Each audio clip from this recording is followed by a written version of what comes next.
Chapter 6, The Super Secret Valentine. I thought I'd never make it up to my room without dropping all the stuff. I was so nervous because my mom was walking right behind me the whole time.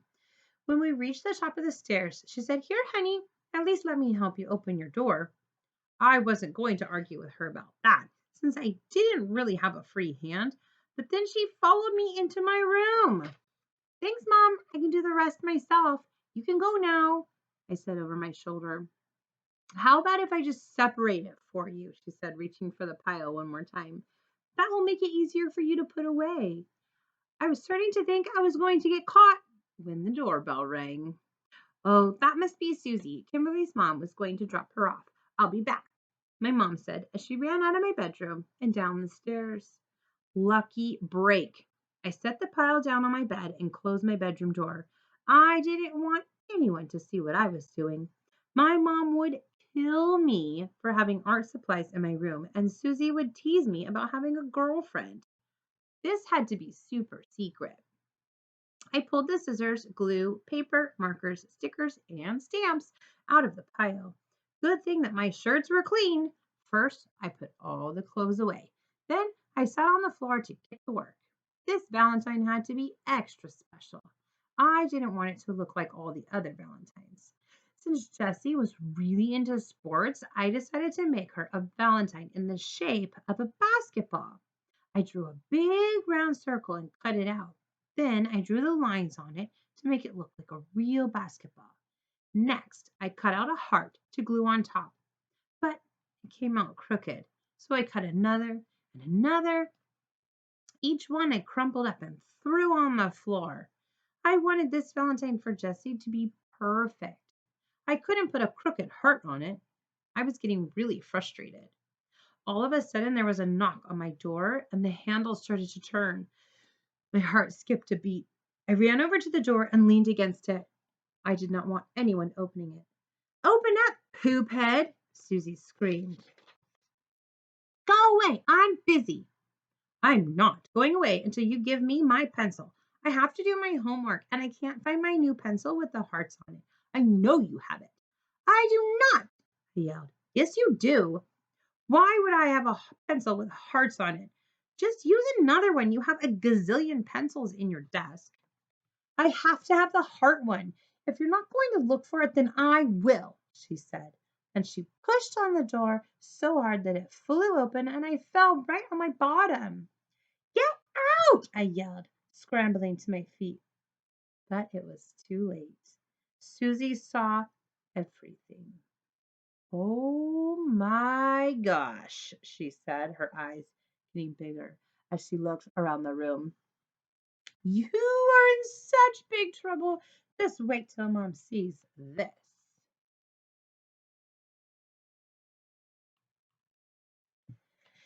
I slammed the door. That's just what I didn't need. My mom couldn't see this. "Please don't tell her," I begged. "Why not? You know you're not allowed to have glue and markers in your room," Susie said, grinning. "You are so busted." "If you keep my secret, then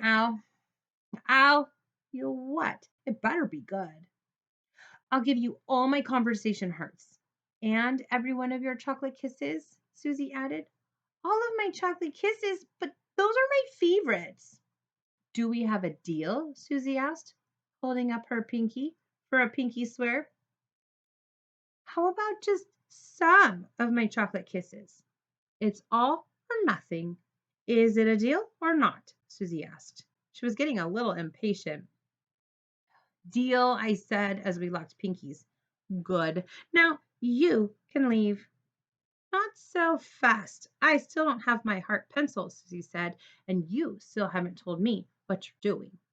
"Nothing." "If it's nothing, then why do you have all the Valentine stuff up here? You must be making a Valentine for someone." Yeah, I am." "Who's it for?" I couldn't tell her it was for Jessie or she'd never stop teasing me. "Oh, I know," she said, smirking. "It's for your girlfriend." "How many times do I have to tell you I don't have a girlfriend?" I yelled. I guess I yelled a little too loudly because my mom knocked on the door. Freddie, is everything all right in there? I put my finger to my lips and stared hard at Susie. Then I whispered, if you tell, the deal is off. Susie started to open her mouth, and I thought for sure she was going to tell on me, but she said, everything's fine, Mom. Freddie's just telling me a story. Well, okay, but you're supposed to be doing your homework, Susie. I will in a minute. I'm just looking for my new pencil with the hearts on it. How about if I come in and help you look to speed things up? My mom asked through the door.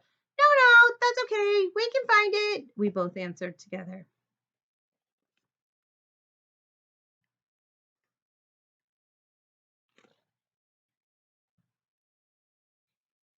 2 more minutes, Susie, and then I'm coming in to get you. Okay, Mom, I heard you. 2 more minutes, Susie answered. Finally, my mom walked away. I breathed a sigh of relief. Thanks for not telling on me, Susie. You're the best big sister in the whole world. I know, she said, grinning. I wanted her to get out of my room so I could finish the Valentine. Maybe if I told her where the silly pencil might be, she'd go look for it and forget about asking me about the Valentine. Why don't you check the bathroom for your pencil? I think I remember seeing it on the counter in there this morning. The bathroom? Why would I have a pencil in the bathroom? I don't know, but you practically live in there.